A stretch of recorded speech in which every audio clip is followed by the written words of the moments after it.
Hello everyone, welcome you all on my YouTube channel Future Mentor.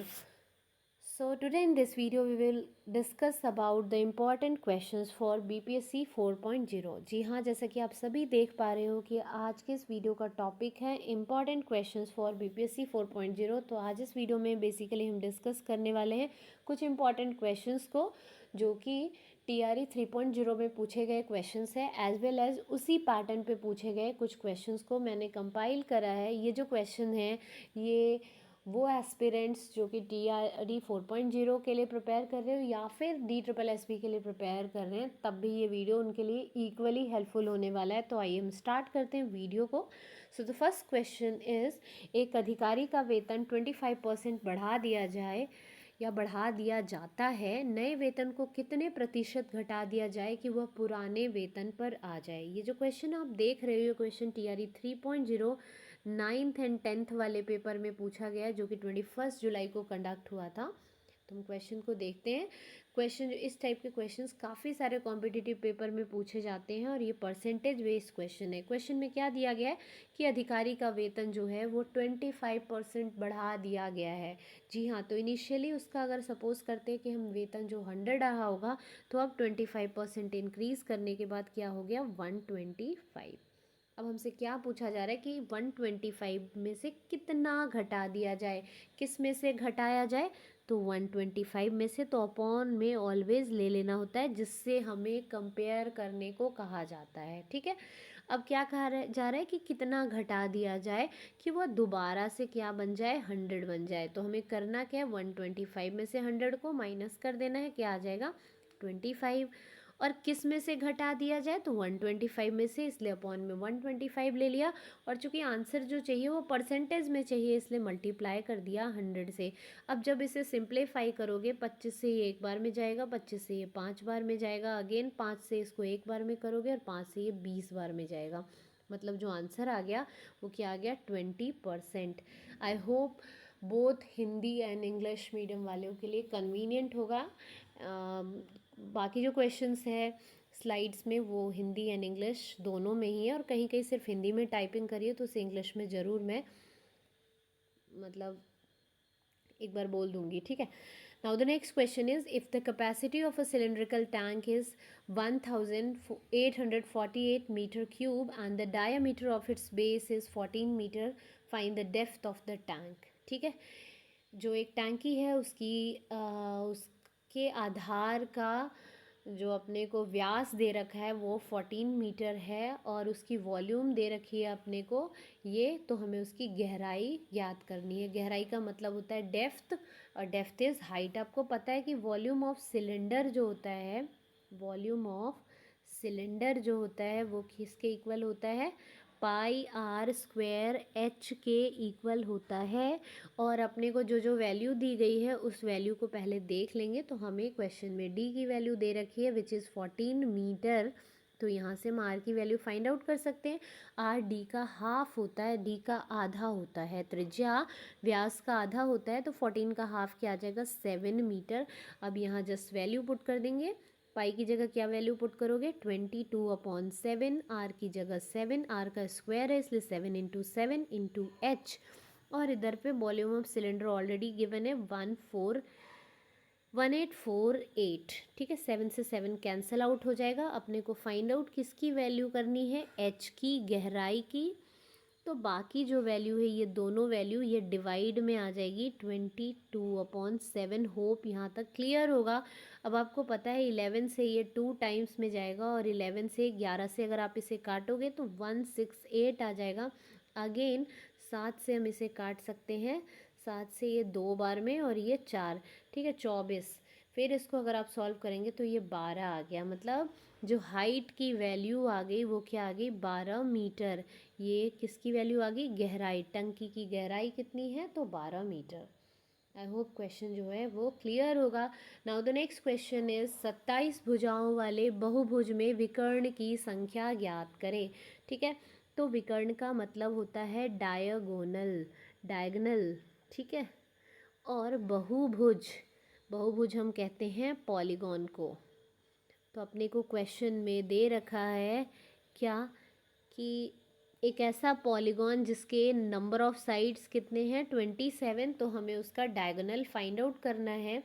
तो number of diagonal find out करने का formula होता है, ये जो क्वेश्चन है ये केवीएस में पूछा गया था। 27 तो वैल्यू नहीं थी, लेकिन हमें पॉलीगॉन के साइड्स दे रखे थे और हमें number of diagonals find out करना था।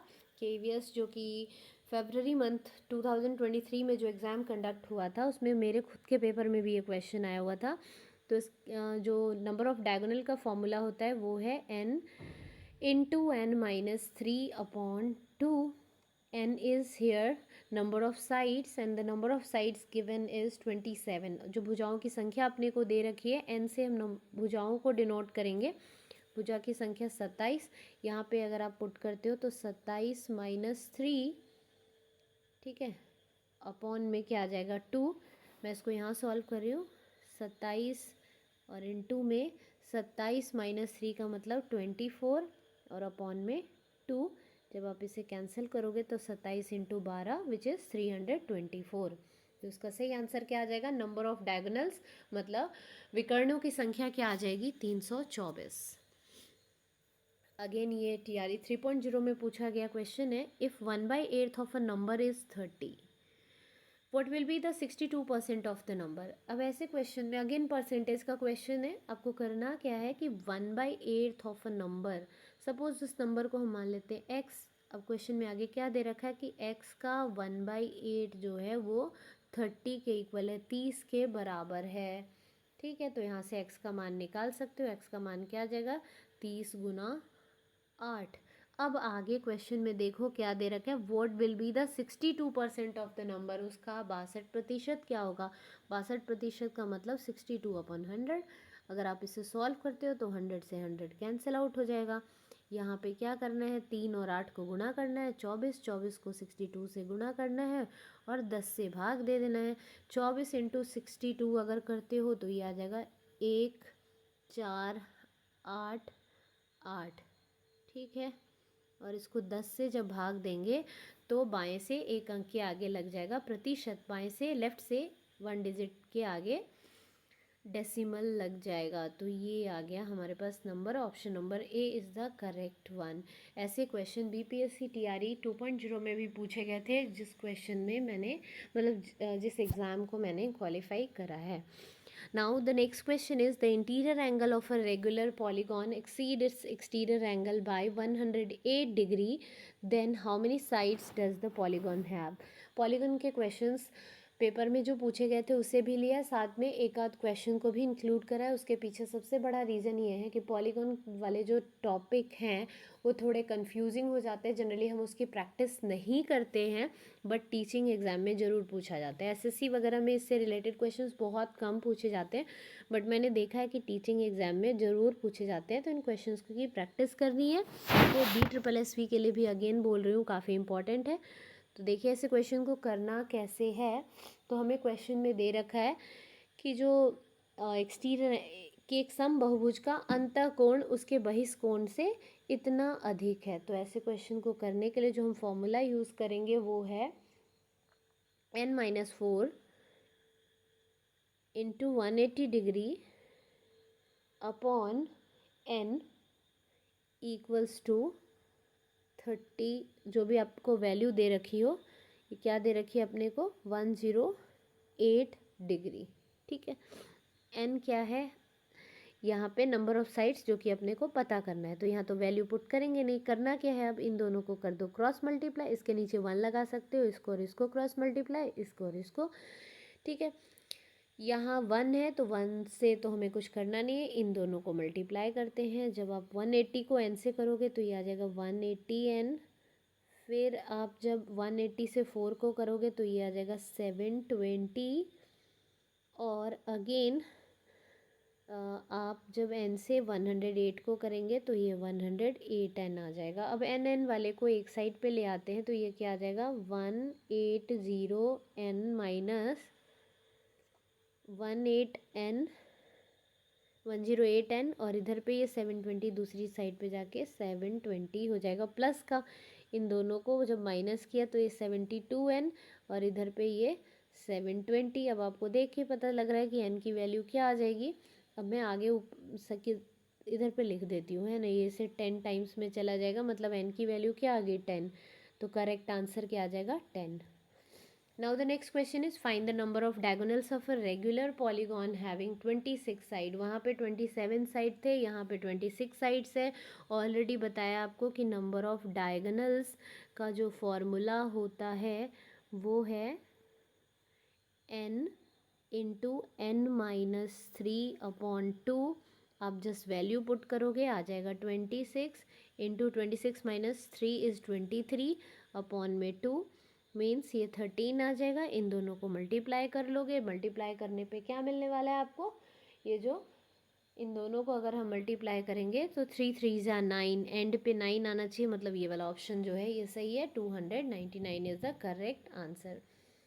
नेक्स्ट, एक बहुभुज की 9 भुजाएं हैं, तो आंतरिक कोण का योग क्या होगा। अब आंतरिक कोण का योग आपसे पूछा गया है, और कितनी भुजाएं हैं इसकी, 9 भुजाएं हैं। ठीक है, तो इसके लिए जो हम फॉर्मूला यूज़ करते हैं वो है n-2 into 180 degree upon n। कब, जब हमें इंटीरियर एंगल का सम फाइंड आउट करना हो। आंतरिक कोण हम कहते हैं इंटीरियर एंगल को, किसको बोलते हैं, इंटीरियर एंगल को।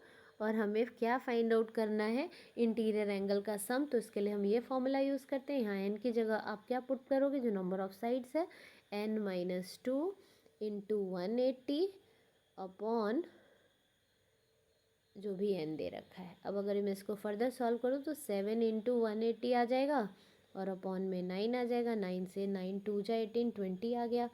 अब 7 और 20 को जब आप मल्टीप्लाई करोगे तो ये क्या आ जाएगा 140। और आंसर किस में चाहिए, कोण में, तो एंगल को हम किस में मेज़र करते हैं, डिग्री में, तो आंसर क्या आ जाएगा 140 डिग्री। ठीक है, एक और क्वेश्चन था जिसे मैं डिस्कस कर लेती हूँ, चूँकि मेरे से टाइप नहीं हो रहा था, जो भी प्रॉब्लम आ रही थी, कुछ प्रॉब्लम आ रही थी, बट मैं उसे लिख के डिस्कस कर लेती हूँ। ये भी TRE 3.0 में पूछा गया है। ठीक है, 21 जुलाई वाले पेपर में, जो कि 9th एंड 10th का हुआ था। ये वैल्यू दे रखी थी और आपसे पूछा गया था कि what will be the value of x⁴/1 x⁴ plus 1/x4 की वैल्यू क्या होगी। तो ऐसे क्वेश्चन को करने के लिए क्या करना होता है हमें, अगर हमें कुछ इस तरीके से क्वेश्चन दिया है और इसका स्क्वायर पूछा जाता है, तो आपको पता होना चाहिए कि हमें फॉर्मूले क्या यूज़ करना होता है, a² - 2। आप इसे वैसे भी ट्रेडिशनली भी सॉल्व कर सकते हो, बट ऐसे शॉर्ट फॉर्म में भी यूज़ कर सकते हो। a यहाँ 5 है, तो आपको करना है 5 का स्क्वायर माइनस 2, ये क्या आ जाएगा 23। ये किसकी वैल्यू मैं आपको बता रही हूँ, ये जो वैल्यू है, जो भी मैंने लिखा है यहाँ पे ना, ये वैल्यू मैं राइट डाउन कर देती हूँ। ये है x² प्लस 1/x² की। ठीक है, ये जो हमने वैल्यू निकाली इसकी, और आपने देखा क्या आया, a² - 2, जो कि आ रहा था 5 का स्क्वायर माइनस 2, मतलब 23। अब आप देखो, अब जब हमें इसका स्क्वायर करना था, ये लाना था, तो हमने क्या किया, a² - 2 मतलब इस साइड वाले नंबर का स्क्वायर माइनस 2। तो अब तो ये वाला है, इससे हमें 4 पावर बनानी है, मतलब अब इसका स्क्वायर करना होगा। इसका स्क्वायर जब करना होगा तो हमारे पास ये वाला जो नंबर दे रखा है, ये, इसका हम क्या करेंगे, स्क्वायर करेंगे और 2 को माइनस कर देंगे। मतलब अगेन आपको क्या करना है, 23 का स्क्वायर माइनस 2 करना है। 23 का स्क्वायर क्या होता है, तो 529, और 529 में से जब हम 2 को माइनस करेंगे तो क्या आ जाएगा 527। ये इसका करेक्ट आंसर होगा। और वहाँ मैं बता भी देती हूँ आपको कि क्वेश्चन में कैसे दे रखा था। जैसे कि मैंने आपको अभी अभी बताया कि हमें वैल्यू दे रखी थी, if x + 1/x = 5 then find the value of x⁴ plus 1/x⁴। और ऑप्शंस बड़े कंफ्यूजिंग से थे क्वेश्चन में। हमारे ऑप्शंस जो थे वो 529 था एक ऑप्शन था 527, नेक्स्ट था 525। तो कुछ लोगों ने क्या करा था, 529 पे टिक कर दिया था, बट आपको ध्यान देना है यहाँ, बस ये मिस्टेक होती है। ठीक है, इसका सही आंसर क्या था 527। तो तो ये थे कुछ इंपॉर्टेंट क्वेश्चंस जो कि बीपीएससी टीआरई 3.0 में पूछे गए क्वेश्चंस थे, जो कि 4.0 के लिए भी काफ़ी इंपॉर्टेंट हो सकते हैं। साथ ही कुछ इंपॉर्टेंट और भी क्वेश्चंस को मैंने इंक्लूड करा था। अब फर्दर नेक्स्ट वीडियो में हम डिस्कस करेंगे टीआरई 2.0 में पूछे गए क्वेश्चंस को, एज वेल एज जो मैथ्स एंड साइंस के लिए प्रिपेयर कर रहे हैं फॉर क्लास 6 to 8 या फिर 9th and 10th मैथमेटिक्स के लिए कर रहे हैं, तो उनके लिए भी मैं वीडियो ज़रूर लेकर आऊँगी। और साथ ही ये वीडियो DSSB के लिए भी काफ़ी हेल्पफुल होगा, और मैं ट्राई करूँगी कि नेक्स्ट टाइम क्वेश्चन जो है वो बोर्ड पे डिस्कस करूँ। आई होप आपको वीडियो पसंद आया होगा। अगर वीडियो पसंद आया तो प्लीज़ वीडियो को लाइक करें एंड चैनल को सब्सक्राइब करें, और ज़्यादा से ज़्यादा लोगों के साथ वीडियो को शेयर करें। So thanks for watching this video and thank you all.